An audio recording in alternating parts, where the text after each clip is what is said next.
السلام علیکم دوستو، امید ہے کہ آپ سب خیریت سے ہوں گے۔ دوستو، اللہ تعالیٰ جب خوش ہوتا ہے تو کسی کے گھر مہمان بھیج دیتا ہے، اور جب زیادہ خوش ہوتا ہے تو بارش برسا دیتا ہے، اور جب بہت زیادہ خوش ہوتا ہے تو بیٹیاں نوازتا ہے۔ دوستو، اللہ تعالیٰ جب کسی سے خوش ہوتا ہے تو اسے بیٹیاں دیتا ہے، اور جب کسی کو خوش کرتا ہے تو اسے بیٹا عطا کرتا ہے۔ دوستو، بیٹیاں اللہ کی طرف سے رحمت ہیں، ان کا دل کبھی بھی مت دکھائیے۔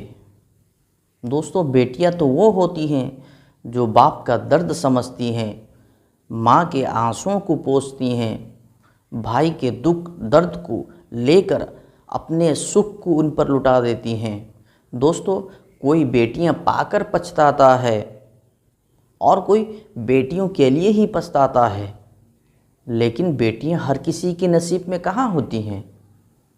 جو گھر اللہ کو پسند آتا ہے اسی گھر میں بیٹیاں دیتا ہے۔ دوستو، جن کی بیٹیاں ہیں وہ بہت خوش نصیب ہیں۔ دوستو، ایک واقعہ میں آپ لوگوں کو سناتا ہوں۔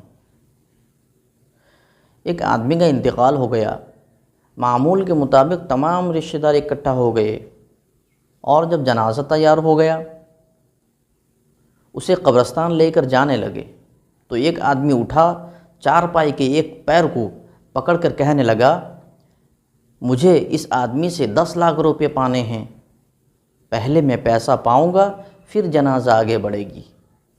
پورا مجمع خاموش ہو گیا، سب آپس میں ایک دوسرے کو دیکھنے لگے، یہ کیسا ماجرا ہو گیا۔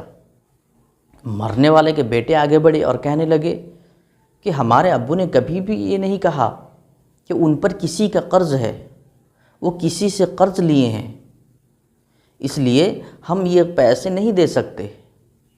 لیکن مرنے والے کے بھائی اور بھتیجے کھڑے ہوئے تھے، انہوں نے کہا جب بیٹے ذمہ دار ہوتے ہوئے نہیں دے رہے ہیں تو ہم کیوں دیں؟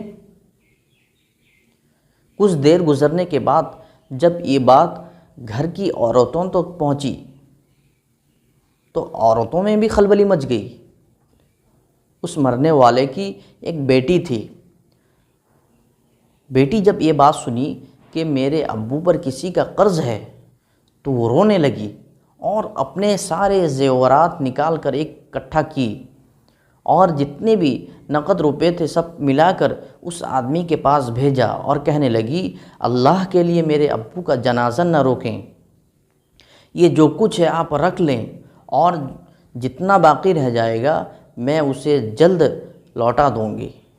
اس کے بعد وہ شخص کھڑا ہوا اور پورے مجمع کی طرف مخاطب ہو کر کہا، بھائیو، بات دراصل یہ ہے کہ یہ مرنے والے سے 10 لاکھ روپے مجھے پانے نہیں تھے بلکہ دینے تھے۔ میں اس کے کسی وارث کو نہیں جانتا تھا، اس لیے میں یہ تمام حرکات کیا تاکہ میں جان سکوں اس کے اصلی وارث کون ہیں۔ تو اب میں جان لیا کہ اس مرنے والی کی ایک بیٹی جو اس کی اصلی وارث ہے، اس کے کوئی بیٹے اور کوئی بھائی وارث نہیں ہے۔ جب یہ بات سنے تو بیٹوں نے بڑے تعجب کی نگاہ سے اس آدمی کو دیکھنے لگے، اور بھائیوں نے بھی دیکھا کہ ہائے ہم نے کیا کر دیا۔ تو دوستو، اسی لیے کہا جاتا ہے جس کی بیٹیاں ہیں وہ بڑے خوش نصیب ہیں، اور بیٹیاں اللہ کی طرف سے رحمت ہیں، ان کی قدر کیجیے۔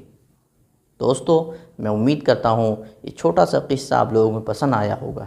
اگر پسند آیا ہے تو کامنٹ کر کے ضرور بتائیں۔